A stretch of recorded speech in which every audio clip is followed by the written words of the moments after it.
যে সকল মৌলবী অথবা দাড়ি টুপিওয়ালা ব্যক্তি যারা নিজেদেরকে এই ইহকালের হুজুর দাবি করেন, তারা মজু হাতে নিয়ে কিভাবে বিজ্ঞাপন দেন? আপনারা কি শিওর? আপনারা কি কনফার্ম যে মজু হালাল পণ্য অথবা মজুতে কোনো ভেজাল নাই? ওহে টুপিওয়ালা,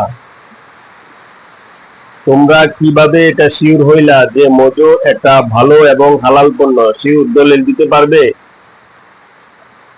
আমি তো মনে করি কোকা কোলা বয়কট যতটুকু ন্যায়সঙ্গত, তার চেয়ে বেশি ন্যায়সঙ্গত হচ্ছে মজুকে বয়কট করা। কারণ মজুতে তামাকের গন্ধ এখনো বেশি বেড়াচ্ছে।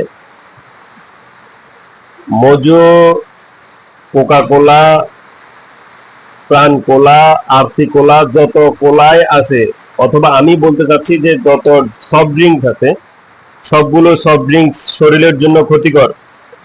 তোমরা কোকা কোলা বয়কট করেছো, ভালো কথা।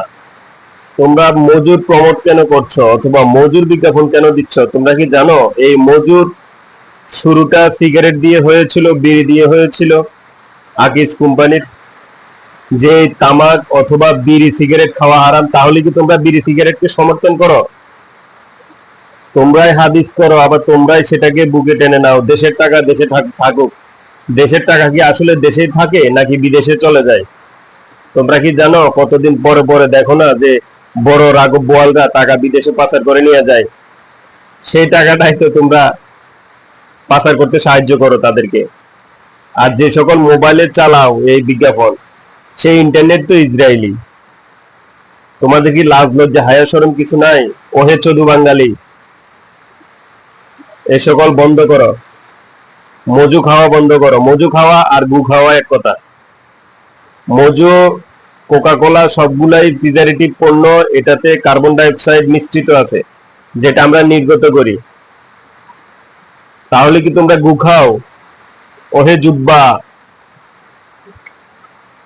এ সকল পণ্য বয়কট করো। সকল পণ্য বয়কট করো। যে সকল পণ্যের শুরুটা হারাম দিয়ে হয়। ভালোভাবে কোরআন শিখো, ভালোভাবে হাদিস শিখো। হুজুগে বাঙালি আর হুজুগে মুসলমান হয়েও না। ওহে জুব্বা টুপিওয়ালা, তোমাদের কারণে আজকে 18 কোটি মানুষ বিভ্রান্তিতে ভুগছে। তোমাদের কারণে আজকে আমরা দ্বিধাদ্বন্দ্বে ভুগছি।